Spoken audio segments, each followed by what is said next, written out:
What is up, everyone? I'm excited. I'm really excited, actually, today to bring on Allie Bloyd. She is an awesome 2 Comma Club Award winner, but Allie has a degree in graphic arts and marketing. She was the marketing director from a home remodeling retail chain for 7 to 8 years and won a ClickFunnels 2 Comma Club Award for the sales funnel she created. She was recently featured in Forbes and has been a guest educator at Social Media Marketing World 2 times and Digital Marketer. She has always had an entrepreneurial personality and drive, which led to Allie Bloyd Media almost 2 years ago. She focuses on local business owners and local marketing mastery, her 12-month hands-on and live implementation training program. She feels very passionate about the success of all businesses, but particularly local businesses and the specific struggles they share.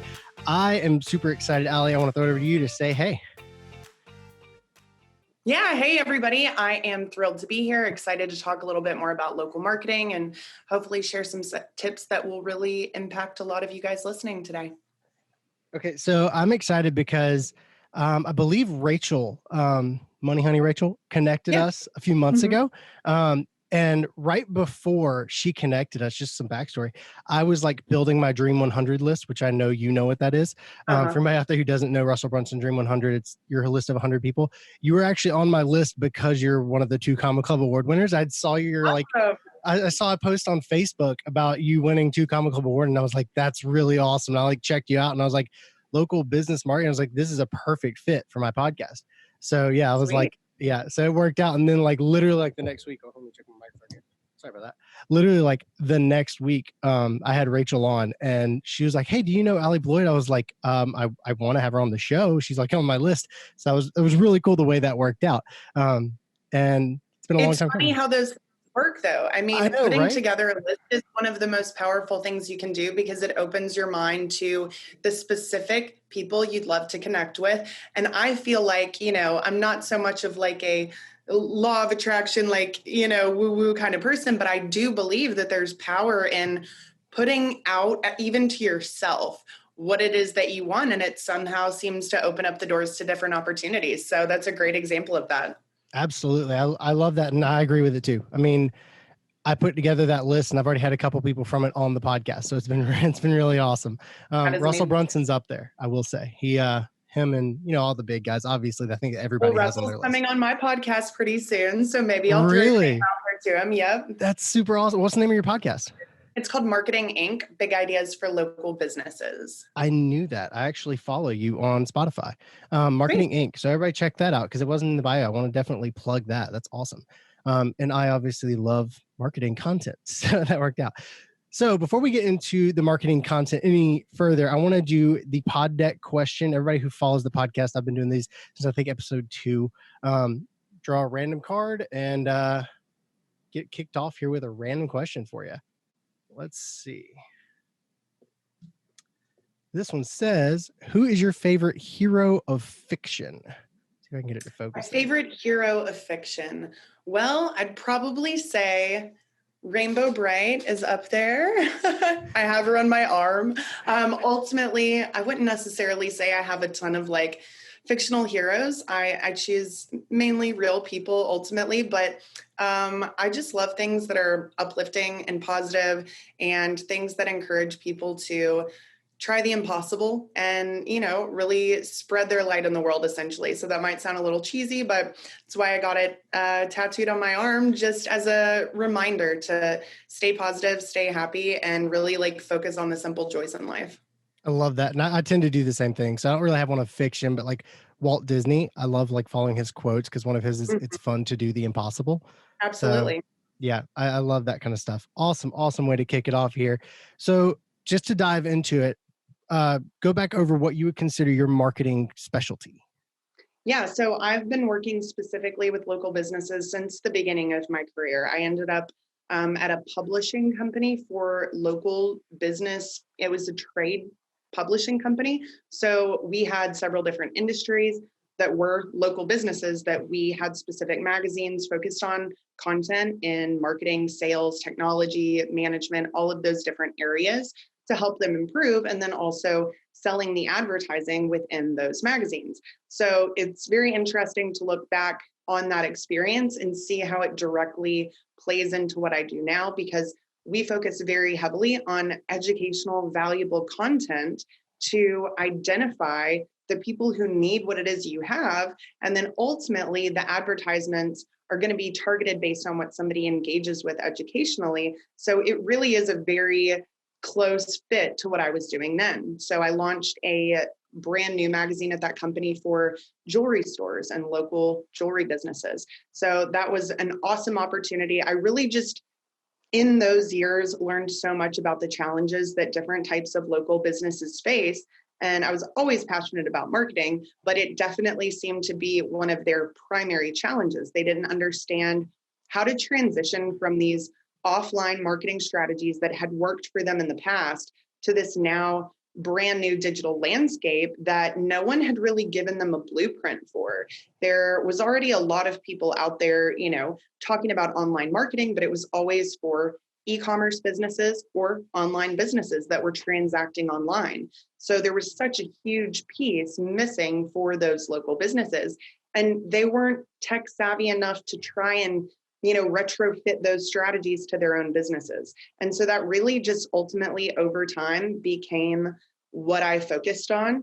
I saw through the different marketing director positions that I had, really the internal challenges that local businesses were facing even more, because the truth of the matter is that you can bring in as many leads or as many, people through the door as you want, but there are other things that are going to affect if you make a sale, such as your sales team, your sales processes, the people that you have working in your location, people that are at the front desk when someone is checking out, asking questions about where they heard about you, collecting email addresses, all those different things, they all have to go together. And there was really nobody that was explaining that. Some business owners may have been aware of it, but they didn't know what to do to fix it.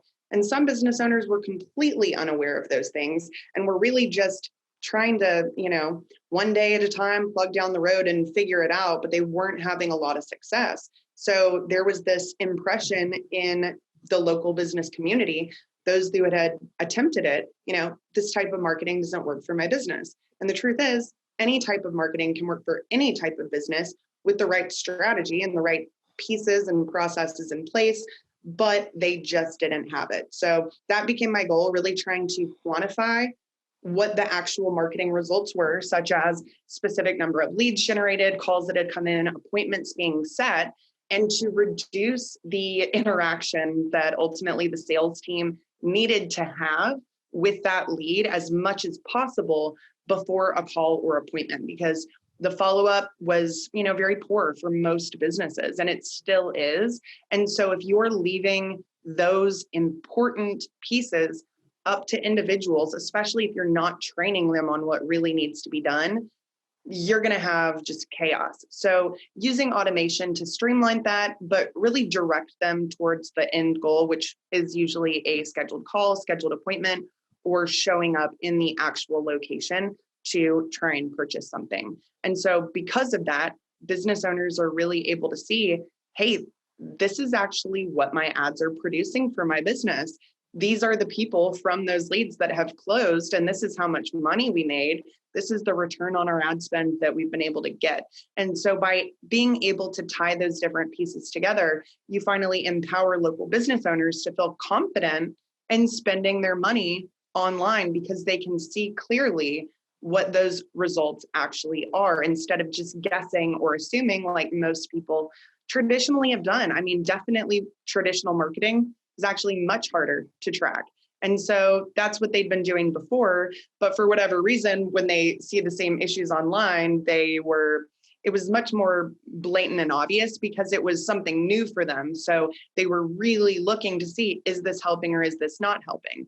But the truth is, there's a lot of things that have to be in line in order to make this work really well. But if you can do that, it can be an amazing opportunity to just systemize the growth for your own business, never have to rely on some outside force to bring those customers through the door. And, through a period of time like COVID, when cities were literally shut down, there was no foot traffic. There were very few interactions between people, which led to a drop in referrals and word of mouth. And Some people stopped listening to the radio because they weren't driving in their car to work every day, or maybe they were watching TV, but if you're not on the nightly news, then they probably weren't going to see you. So you have to meet the people where they are. And the truth is, people are online. So it's the same concept as any other type of marketing, but it's much more trackable. It's much more customizable. So you can have a one-to-one type of message. You don't have to blast your entire community with the same commercial like you would do on TV. You can actually see what they're engaging with, see what they're interested in, and feed them more in that direction to make your advertisements just more relevant to that person, and they're going to be more likely to work with you. So that's kind of the rundown in a nutshell, but helping local businesses increase their revenue and clearly see a return on investment from their online marketing. That's kind of the nutshell, but it's marketing, automation, sales, management. I mean, it really all fits together at the end of the day. So just trying to help people see those connections and address the issues they're experiencing. That is an awesome explanation. I feel like you could write a book based on that description you just gave. That was like, because there were so many things in there. Like one, you said like talking about how everything has to come together between getting the people in and making the sale. So many different steps. And I think part of the problem is people will get 3 leads and they book one of those and they're like, oh man, I only booked one thing this month. And it's like, okay, well, it's hard to decipher what's wrong with the rest of your process without some kind of scale. So, I mean, if you can market, get those numbers up, then you can say, okay, well, now I know that jumping on the phone with clients is converting a lot higher than doing it via email, that kind of thing. If you don't have the numbers, it's hard to tell. So that was one thing. And then the other thing that kind of struck a chord was when you said that some types of marketing, so people say that that version of marketing doesn't work for them. And I see that all of the time in Facebook groups when people are talking about Facebook ads, like, oh, Facebook ads don't work. It's like, well, they clearly do, or people wouldn't use them. Yeah. like you said, they're so much more trackable than throwing a billboard up or putting an ad in a magazine. You know, you can see those click throughs. And like, I know you're on ClickFunnels through Comma Club Award. I just set a funnel up recently, and the way that Facebook now can track a website is super easy to set up and really detailed. Like you can set up when somebody clicks a button, they go to the next page and then leave that page. Facebook will tell you, and you can specifically run an ad to that target audience. It's absolutely, it's pretty amazing. So getting those analytics, people don't know the capabilities, so they can't even comprehend what it is they need to do next or need to change. It's really kind of, this unknown territory for most local businesses, and just educating people on how this can work for them. I think it's so much more than just about marketing. It's really about keeping our communities, keeping them filled with local businesses that we can all support, because they're never going to go away. We always will have local businesses. The question is, will those businesses be run by individuals in our community that are working hard to provide for their family, hire other people in the community? Or are those local businesses going to be corporate enterprises that don't care about the people in your community, or even government-run businesses that are set up in its place because other local businesses have failed? So the more businesses in this space can understand what they need to do to succeed, they really can stop the process that's begun, especially through COVID. I mean, there was already a definite too high percentage of local businesses that are failing. But most of them aren't failing because they don't have a good product or service. It's because they don't have enough leads. They don't have enough people coming through the door. And it's the same concept that you'll see from, people who are in real estate or different types of trades.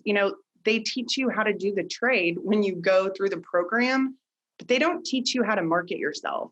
And if they don't teach you how to market yourself, you're going to have these great skills and no one to share them with.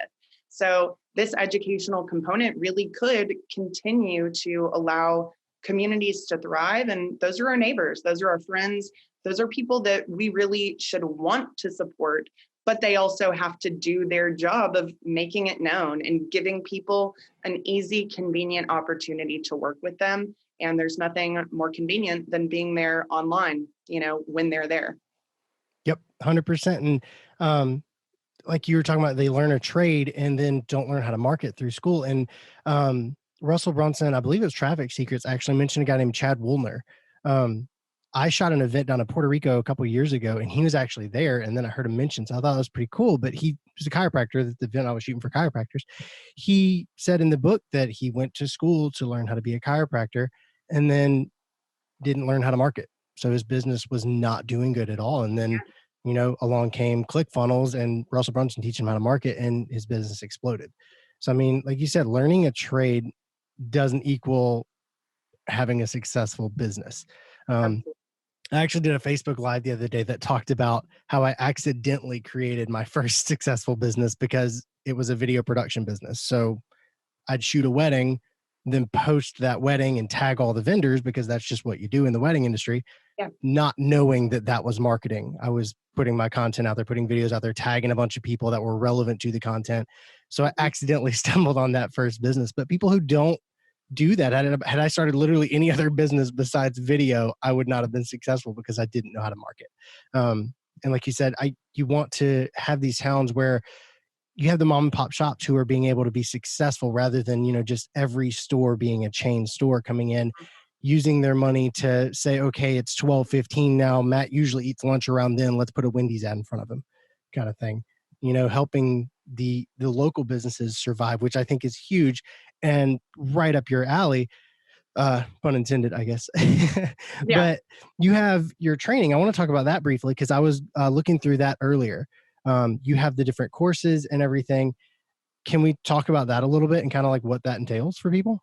Yeah, absolutely. So originally, my business was 100% agency focused. So just doing the marketing for these different local businesses. And I still do that, but it's become, I wouldn't say a backseat, but ultimately I realized that there's so many local businesses that it's simply not financially beneficial or even possible for some of them to hire an agency. That's going to be a much higher cost. It's going to be a recurring monthly cost. And also, it may not even be what everyone wants to do. As somebody who had been in-house as a marketing director for a long time, there are clear benefits to having someone do the marketing in-house for certain types of businesses, because the communication that can take place between that person and the individuals in the business, getting videos, getting photos, getting content, all of these different things, it can happen much faster. Sometimes the literal back and forth can take more time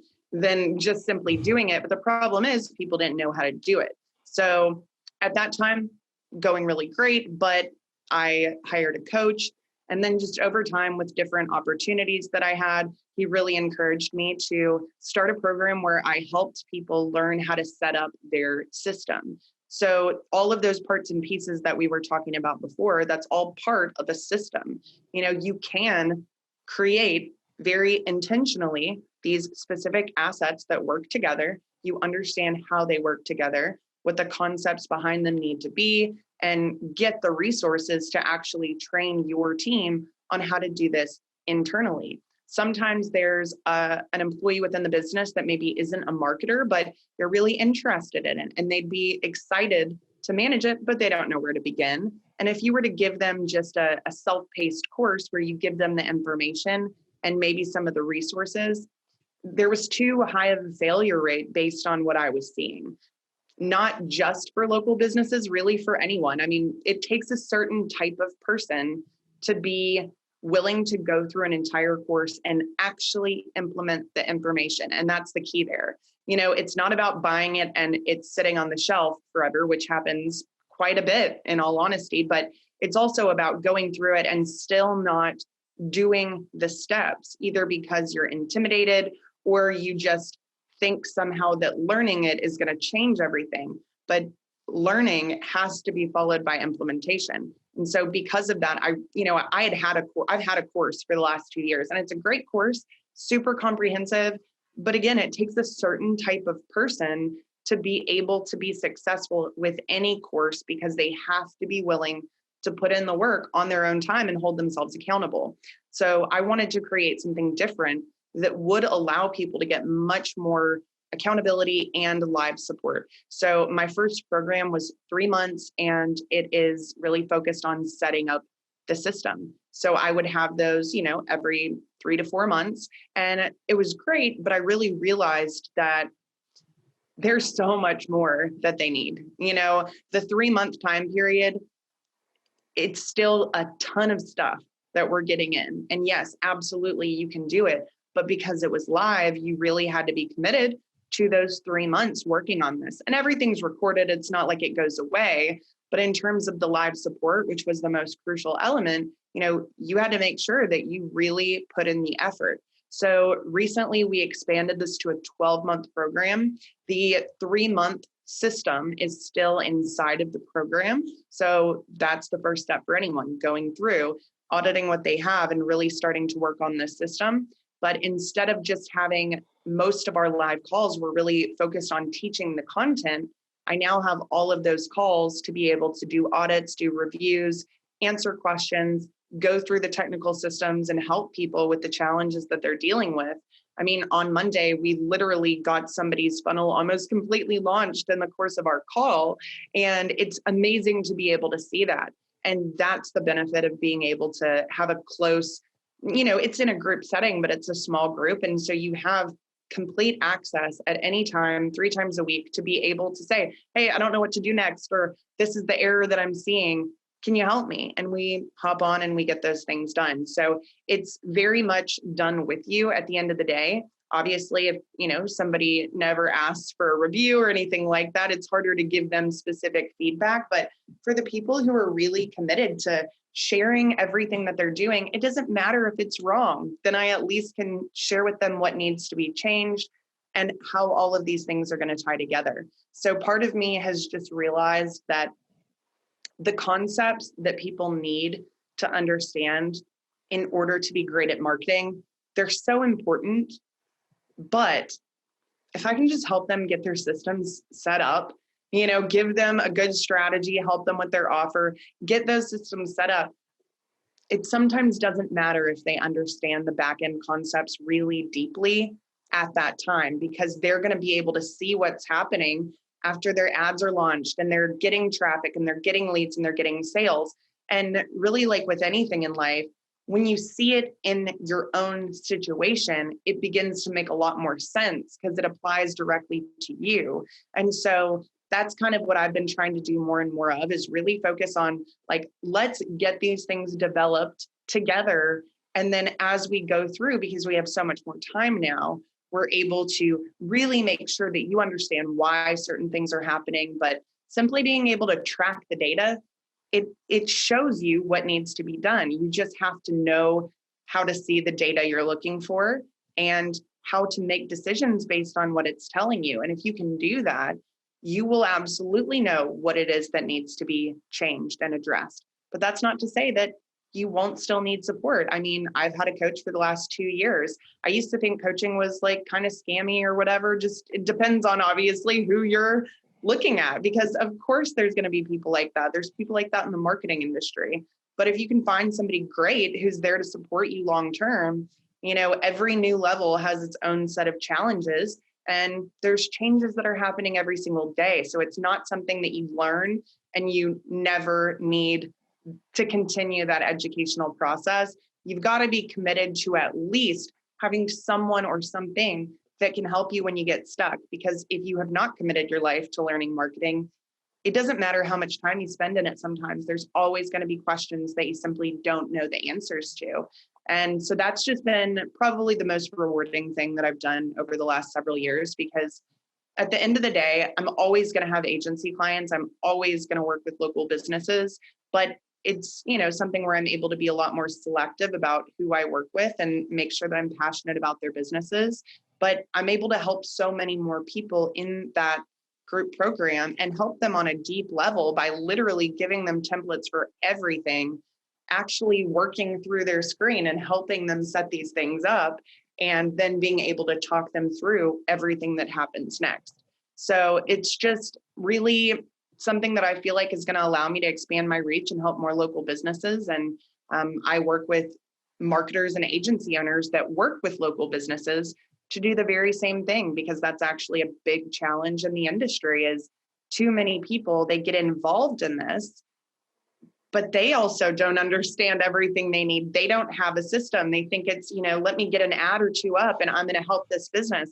And it's very, very rare that that's going to happen successfully. So these marketers and agency owners, their intentions are good, but no one's ever really helped them say, hey, this is the whole system your clients need. This is how you can really help them and get them off of this, cycle of clients coming in and clients going out, because that's never going to make you feel good about yourself. And it's also never going to lead to exponential growth, because you've got to be able to retain clients, but most importantly, produce results for them, because otherwise they're giving you thousands of dollars. And if they're not seeing a financial return, it's not in their best interest. So helping that group has become something that I've done a lot more this year, because ultimately they're serving the same people that I seek to serve. And it's going to allow them to provide something much better to the people that are paying them, but also help them grow their own business in all these other ways that we're able to go through. So I kind of do a little bit of everything. I've got do-it-yourself courses,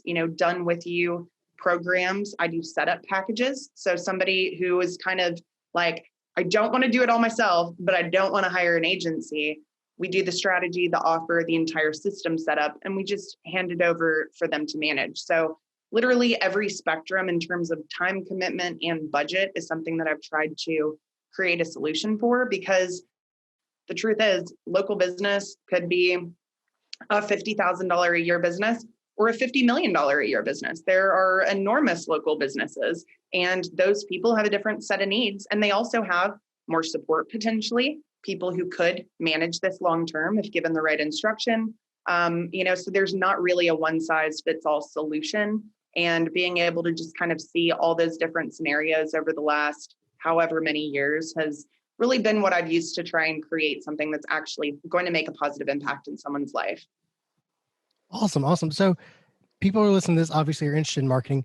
Where can they go? Like, do you have a funnel or something they can go to check out more of the courses you offer and all that information? Is the best place Yeah, your website? absolutely. So my website is definitely a good place to go. It's going to have links to all of my free resources, different things that we have going on, really help them understand the differences in what we offer. Primarily, we encourage people to schedule a call if they're truly interested, because a lot of times someone doesn't actually know what's the best fit for their situation, because things are so customized based on what someone needs. Budget concerns, time constraints, how much effort it's going to take, all of those things play into what we would suggest for someone. And so obviously, if your budget is very set, then the course is a great thing to start with, because it does come with so many resources and templates. And it is a start to finish type of program where you could be an experienced marketer and go through the program and take away so much. But you could be someone who doesn't know anything about marketing and start from the very first module, where we go through marketing lingo and how to set a marketing strategy and a marketing budget and a marketing plan, and like, what are the different types of online marketing? We're really starting from ground zero. The truth of the matter is, usually those who are experienced still need to go through those modules, because a lot of times they have never been exposed to that information, or there's very critical components that they're missing that would actually impact a lot of the other things that they're doing. So that one's awesome. But yeah, we usually just suggest someone schedule a call. You can do that all from my website. But I do have a great 5-day challenge that's coming up in a couple of weeks. I don't know when this is going to be posted, but I do those regularly. So the 5-day challenge is linked on my website. You'll be able to see when there's a new one coming up. And those are a lot of fun. It's 5 days of live training, answering questions live, and really showing people like, what are the concepts and the assets that you need to have in place to create something that's going to work. So that's one of my favorite things to do, because it's, it really gets people amped up and engaged and allows them to see what's truly possible before ever attempting to invest in something. And I'm of the notion that I don't want to say something and tell someone what we know or what I can do for them. Like, I'd rather you actually experience it and decide for yourself whether or not this would be impactful for you. So those are a lot of fun. And any marketers that are listening, it's a great sales strategy. It's a great marketing funnel. I've used it for, I guess, about 2 years now. And I do other things as well, but I always end up coming back to this because the highest percentage of our sales, we can look back in our CRM and everybody's gone through a challenge. So it really just connects people to you much more deeply. And we've even done kind of variations of that for local businesses as well. So a lot of cool stuff that you can get from checking out that type of funnel. It's definitely one of my favorites. And that's one thing, like you said, you've done that for a lot of small businesses. One thing that I love about interviewing marketers is that you can follow their business and you know they're going to be doing it right because you're teaching what you do.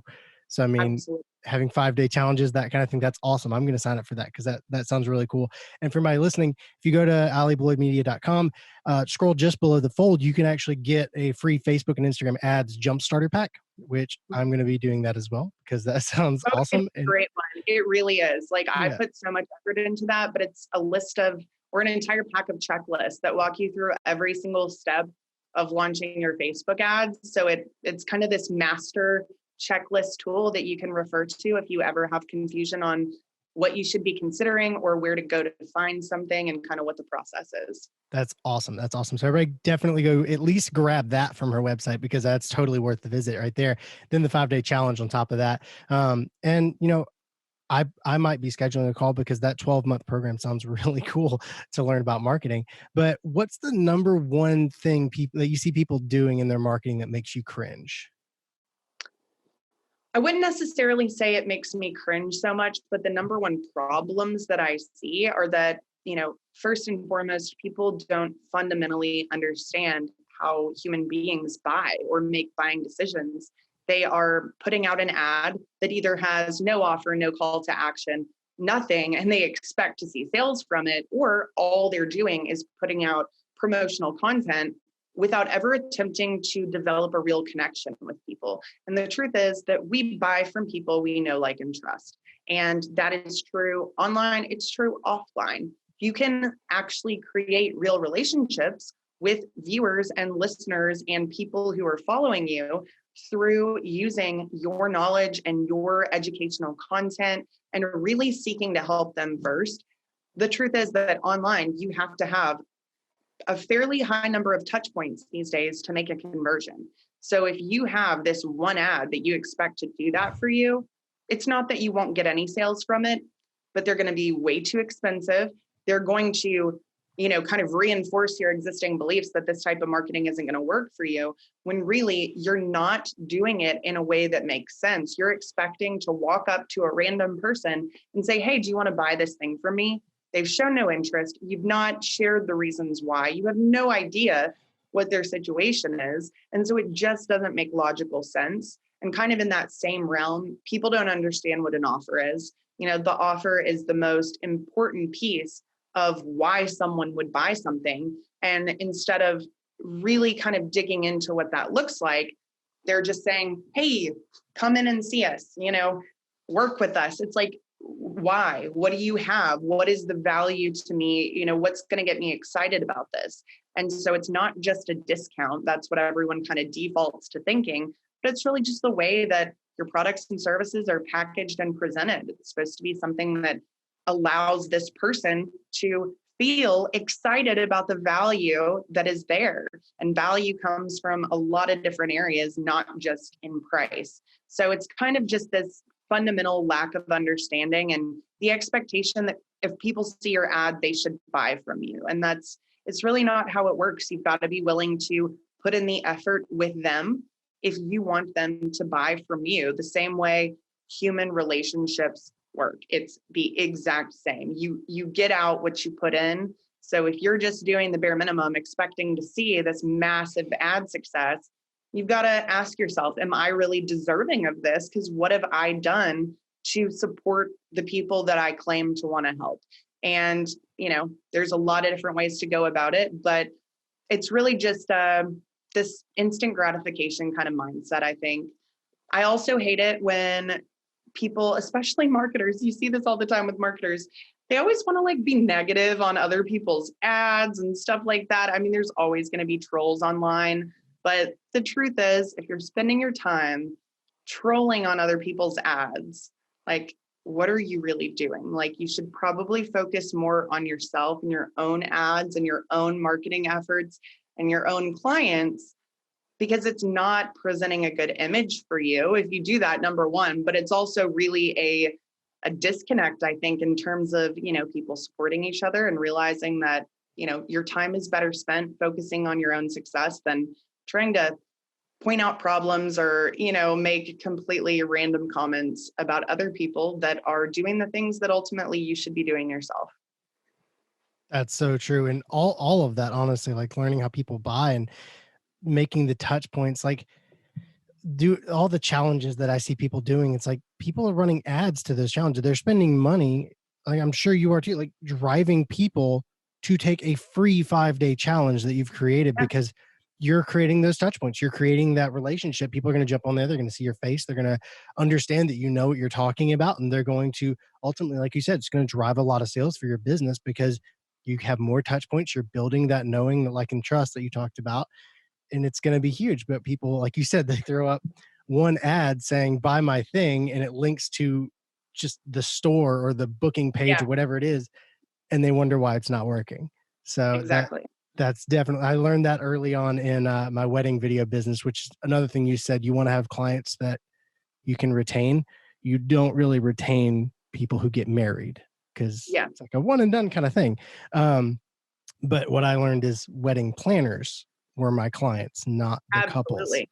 So Hmm. that was a huge shift for me when I could like start connecting with the wedding planners and providing them value, because then it gave me something consistent that I could provide. So that mindset shift of providing value to the ultimate Referral client. partner.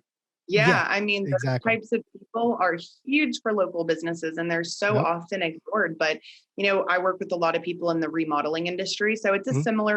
similar structure. It's a high ticket, sometimes one-time sale. I mean, ultimately, people can get married more than once and they Yeah. they do a lot of that these days. But, True.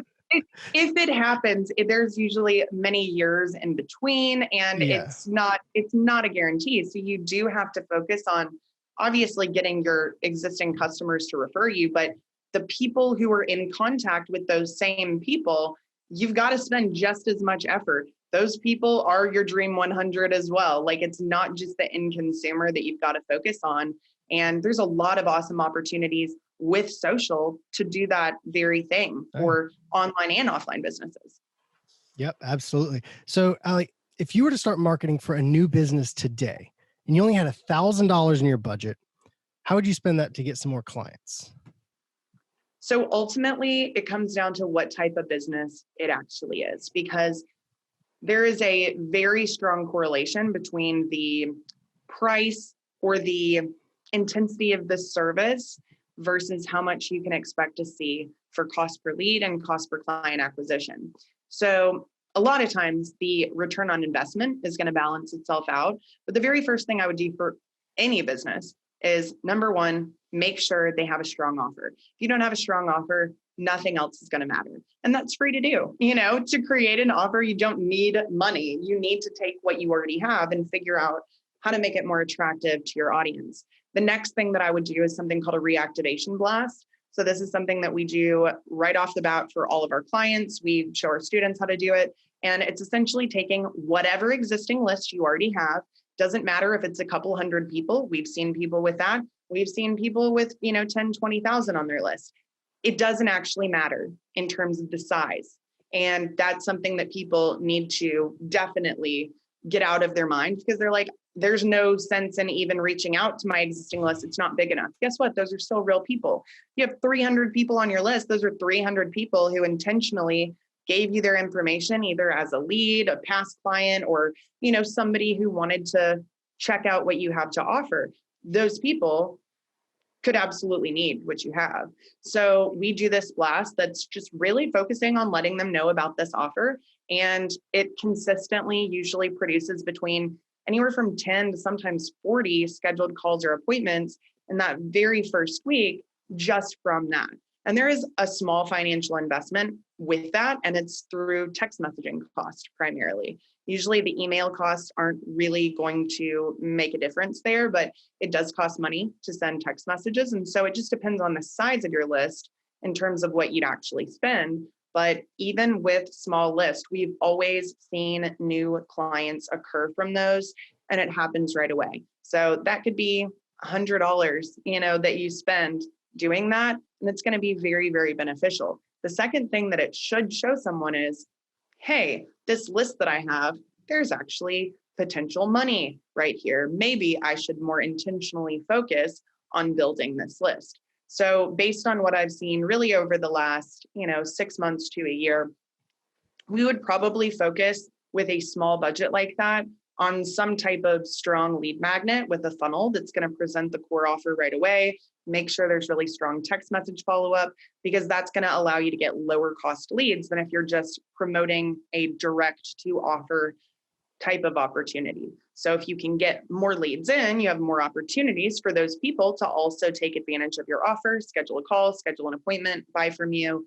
And those are also going to produce sales as well. So if this was a real scenario, after those two things happen, someone should be more than willing to increase their budget because they've already seen results.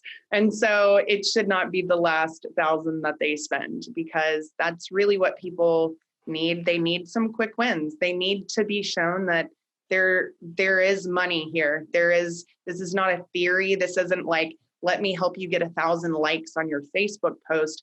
This is about real financial gain. And that's kind of the concept. When people feel confident to do that, they're willing to spend more, because it's not money out of your pocket. It's an investment that brings back more money, as long as you're doing your part, which is calling people, answering the phone, showing up to those appointments, and really making sure that you understand how to get someone to buy what you have after they've shown a significant amount of interest. So yeah, that's probably what I would do for any business, really, regardless of what they do. It might be that they get a lot more leads with that 1,000 in some types of businesses, but usually the ones that would get fewer leads, it's worth more to them. So closing one sale is all they really need to do. Yeah. So like closing one sale for me for a video client could be anywhere from $3,000 to $30,000. So I don't need 100 conversions of that sale to just, even if I had 10 of those, that would, be a huge sale day for me. And You really need quick, quality people that genuinely exactly. have an interest in what it is you're doing and have the financial capacity to spend the money to do it. Yep. And Absolutely. if you can do that, then those people that don't close could close down the road as well. It's not like the immediate return is not the only return, but it's usually the only one that people want to focus on. And like you said, it adds a touch point and with them. So you mentioned doing emails, and I feel like that's internet marketing, ConvertKit, ActiveCampaign, all those places, MailChimp even. You can email people, like you said, relatively cheap. But you mentioned text messaging. What platform do you recommend for texting people? So we actually use a platform called High Level, and it was originally designed for agencies, but ultimately it's a custom all-in-one platform. So I encourage all of my students to get on it, but it does email, text message, voicemail drop. You can do phone calls, call recording, call tracking. So it also is going to be tied to your pipeline. So we have all of those different campaigns going out based on what somebody does in the system, where they go, what they click on. And so that's what I suggest, because for a single location business, it's $97 a month for the entire system. And it also is going to allow them to really tie all their data together. So it's not like you send out this blast and you're like, hey, I wonder how many people we got to schedule appointments from that blast, or exactly everything that happens as a result of it. So you can see it, you can make sure that you understand, hey, this is what we saw. This is something we should do again. And so there is an additional fee because it's tied to Twilio. Twilio is, a text messaging API connection kind of. You can do text messaging through the platform, but it's typically a lot more complicated than the average business owner is really going to want to have to deal with. And so that's just tied in. You never have to log into that platform after the fact. If you don't want to, you do everything from one place. But I just encourage people to do something that has two-way texting, because text messages are the number one most opened, most responded to, most clicked on piece of media that we send out. And yes, you need to have people that actually know you and like you for it to work as well as possible, because nobody wants random texts from people they've never heard of. But if you can do that, I mean, all it is just building your list, the same thing we've been talking about. If you can do that, those text messages are going to be responded to. You're going to have leads that are asking questions. You need to be able to see those and respond to them. Otherwise, you're actually going to miss out on a lot of potential value, because people just do not respond to emails the way they do the text messages. You know, it's from a business. Most people think if I respond, I don't even know if it's going to go to a person half the time, but you do feel a direct one-on-one connection through text messaging. And so anything you can do that allows for two-way text messaging is great. But if you can tie it in to your actual CRM, that's when you're going to see the most impact, because you'll really be able to track the results of those very clearly.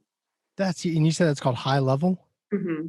I'm going to check that out, because like you said, email is great. You can run targeted Facebook ads to people like your page. But like, I got a buddy who's opening a coffee shop, and if they, introduce a new drink, they could text their people. And literally every time I get a text message, I check it. I mean, I get text messages from Steven Larson all the time because I bought his shirt, so I've never heard of that platform before. And I'm definitely going to be checking that out. If you want, I can send you my link for that, and check it out. Yeah. I've got it's called a snapshot. They're basically like, I can share copies of our accounts through these links, which is really awesome. So I definitely encourage people to try and use one if possible. I'll shoot it That's awesome. now.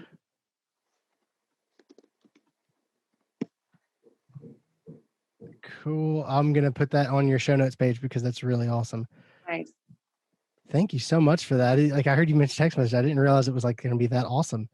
High level. It really does so much. I mean, I've used just about every platform at this point, and there's no perfect platform, but in terms of the ease of use, the capabilities, and really being able to tie all the information together, and the affordability, I haven't seen anything that I would consider better.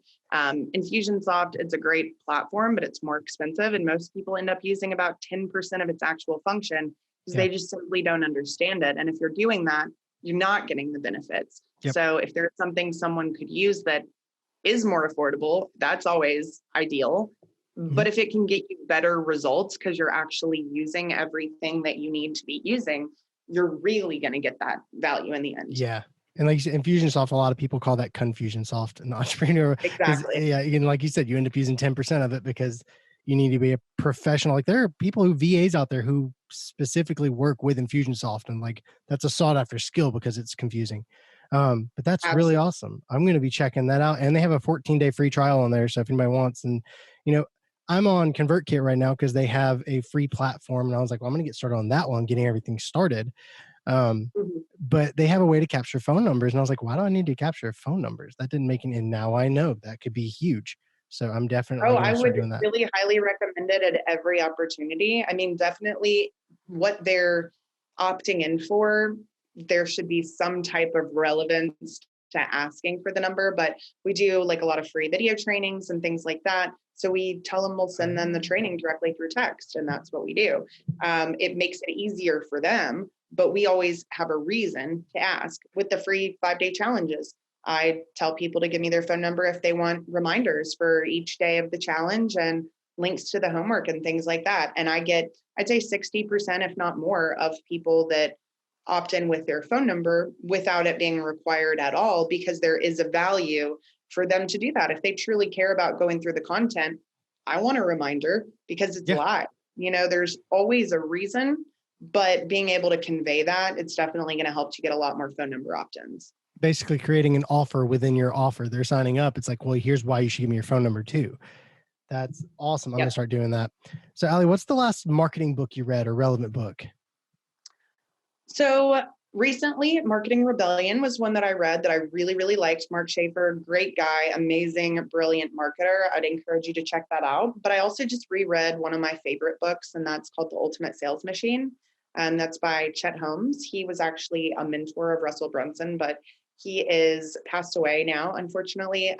But this book is so powerful because, I mean, it really gave me some of the concepts, the very first exposure to them that I still, dig into and teach and use to this day. It focuses on education, on online strategies, but also offline, because this was originally more of an offline type of book. It's been around for a long time. He, has done updates and things as the years went by. So there's a lot more online connection to it, talking about landing pages and educational video trainings and things like that. But if people could really understand, it's actually less about the technology and it's more about the concepts and the systems that you need in place. The technology simply allows you to make it happen and track what's happening a lot easier and automate things so you don't have to do it manually. That's really the only difference. So one of the quotes from the book is, it's not about doing 4,000 things, it's about doing 12 things 4,000 times.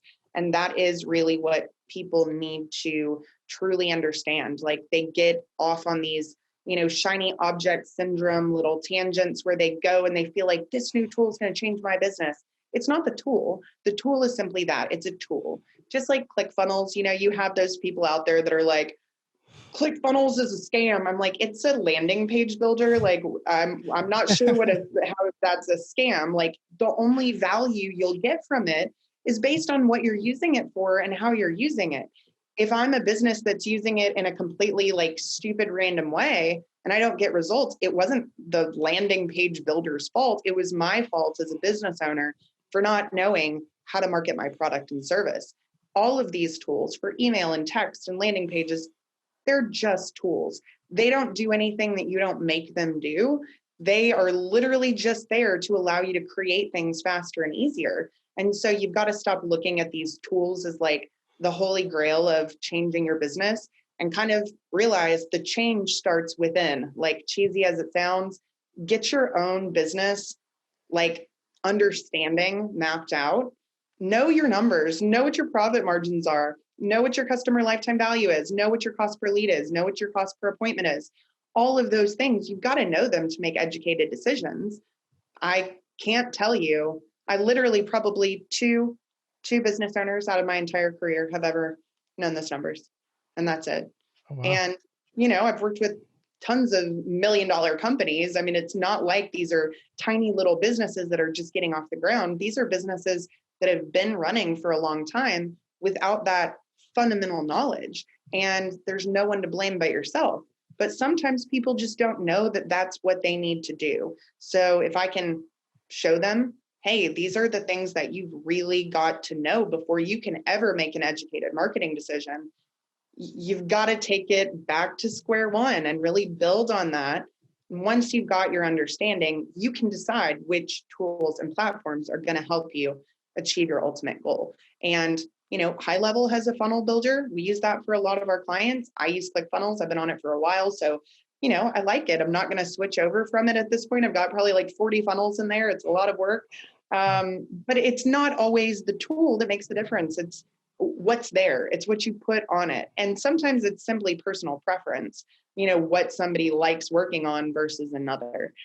So I think that'd probably be the best book I could recommend to anyone is The Ultimate Sales Machine. It's really going to give you that foundational knowledge, but also jumpstart so many ideas that you can implement today in your business to make a massive change. I'm going to check that out because I love that concept. He's learning that foundational knowledge, that the concepts that make the overarching marketing work. I mean, you can apply it to Facebook ads if you understand what's going to make people want to buy, to click on ads. I'm definitely going to check that out. The Ultimate Sales Machine. That one's my next read for sure. Another one kind of based on what we talked about is called Why We Buy. That was one of my first, I got on I wouldn't say self-development kick. I just really started reading a lot more books about 5 or 6 years ago, not just on marketing, marketing, sales, management, leadership, all of the different aspects that, again, make up running a good business yourself, but also helping people do the same. And that, in terms of the actual things that drive people to make purchasing decisions, so powerful.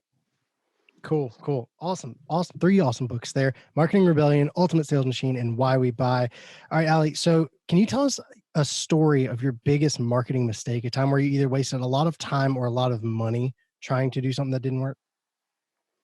Ultimately, I don't see marketing really ever as a mistake. In truth, there are things that I could go back and do differently, knowing what I know now. But the reason I know them now is because I made those so-called mistakes.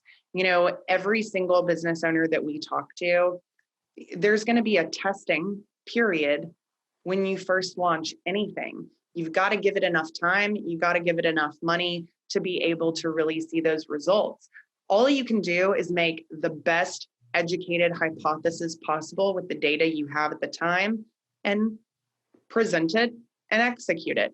If it doesn't work, it's not that everything you did was wrong. It's that there was something not right about it for you, whether it was the offer or your technical execution, or maybe it was just the wrong strategy overall.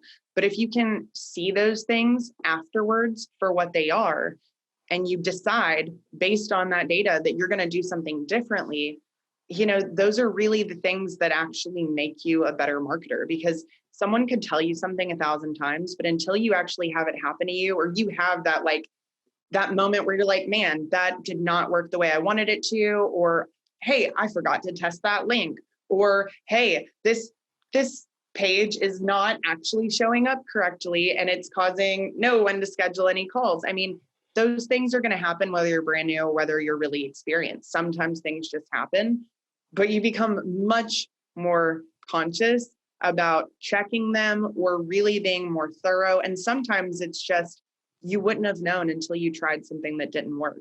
So I really see just everything that's ever been done, at least in my own business or with my clients, I never see them as mistakes, because you can always adjust. If the first strategy doesn't work, guess what? Now you know, and you need to do something differently. So after that, things could be significantly different, but you may have never gone in that direction had you not seen the results of that first attempt. So the biggest issues would be simple little things that do cause problems, such as not having enough space for someone to press a button to submit a form, like a coding error, or like elements that are covered up on pages. I mean, there's a lot of things that can make massive impacts. Like if that's the entire focus and someone's literally not able to do it if they try, yeah, that really sucks. But I would say that you got traffic that you can now retarget. You had something in order to be able to see your ad data and determine if there's anything that needs to be tweaked there. So I think the biggest mistakes are simply not learning from your mistakes, or, looking at a mistake as something that means you should stop instead of means that you should change direction ultimately. That's a good point. I like that. And learning from the mistakes. I mean, I do video for a bunch of different small businesses and stuff. And it's like, if you do a bunch of marketing videos and you find you make a joke in one of them, then that's your most watched video. It's like, well, let's dissect that one. If you put a video out and your retention is lost after 3 seconds, it's like, okay, what did I do in the first 3 seconds of that video that was so boring to people that they didn't even stick around longer? So 100%. just like, I like that. I haven't had anybody say that yet, whereas marketing isn't bad. It's just about learning and going with your flow, and that finding, that's awesome. That's super important for people to understand. So do you have any other marketers that you follow for inspiration? Yeah, absolutely. So Molly Pittman was one of the first people that I really followed early on. She was the VP of Digital Marketer, and ironically, she's a good friend now, but her training early on, before I ever spoke with her, really impacted me, and she's amazing. Ryan Deiss, the CEO of Digital Marketer, definitely somebody that I have learned from, that I've also had the pleasure of meeting and speaking with. And it's been great to be able to really tell these people how much they've had an impact on me. The digital marketer team in general has been great. And then the social media examiner team as well. I mean, there's so many people in that organization that are just, they all have something amazing to share. And, I love learning from all of them. There's different things that they teach and different things that impact me differently. So it kind of depends on what I'm really looking for at the time, but definitely the digital marketer crew was critical to my early education for sure. Cool. I'm gonna check them out. I haven't followed digital marketers much. I follow Social Media Marketing World, Michael Stelzner, and those people. I'll have Mhm. to check out Digital Marketer. I'm not as familiar with those people. Yeah, they're That's great. cool. Awesome. Awesome. So what's your favorite marketing tool and why? I would probably say high level at this point, really, Okay. because it does allow everything that you need to be accessed from one place. And the depth of information that you can get is just so much more than I've ever seen before because it's being used, to its fullest extent. So Yeah. that directly impacts your decisions and your thought processes and, where you really decide to move going forward, and the automation aspects and the all of the different types of campaigns you can run very easily. It's made life a lot more simple. And And also I yeah, love that the calls are all recorded and I can see everything that happens with leads, and I can, check back on sales calls and all of that's those cool. things. They do make a difference. Okay. And you said that's only $97 a month. Mhm. So I mean, people can, in their own businesses look and say how many sales would I have to make $97 a month to cover Well, the also cost of that. usually they're cutting out several other programs Yeah, as a that's true result. too. It's not an addition. It's like I'm literally getting rid of 4 programs, replacing it with one, and saving, you know, double the money, if not more. Yep. Yep. That's true. I mean, any email marketing campaign you're using, all that kind of stuff, you can cut it out and save that money. I mean, I'm using ConvertKit. Like I said, I'm on free right now, pre-launch, but like I think their starting off plan is $30 a month. So I mean, that's a third of And it a right lot of those there. are based on like how many contacts you have and things of Yes, it that. is. So it's like the more you grow, the more you're going to be spending. One of the businesses we work with, they were using MailChimp for the longest time, and we'd grown their list so much they were paying over $250 a month for Oh my MailChimp.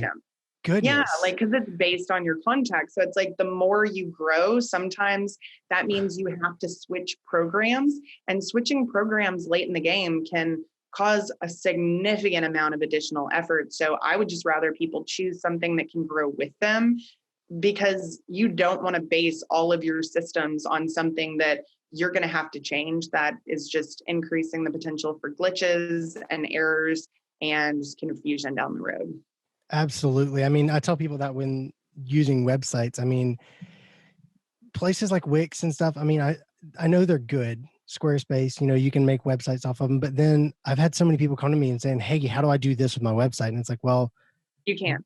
yeah, you're not on Wix, not on Squarespace. You kind of have to have like WordPress or Yeah, custom, that kind of thing. Like exactly.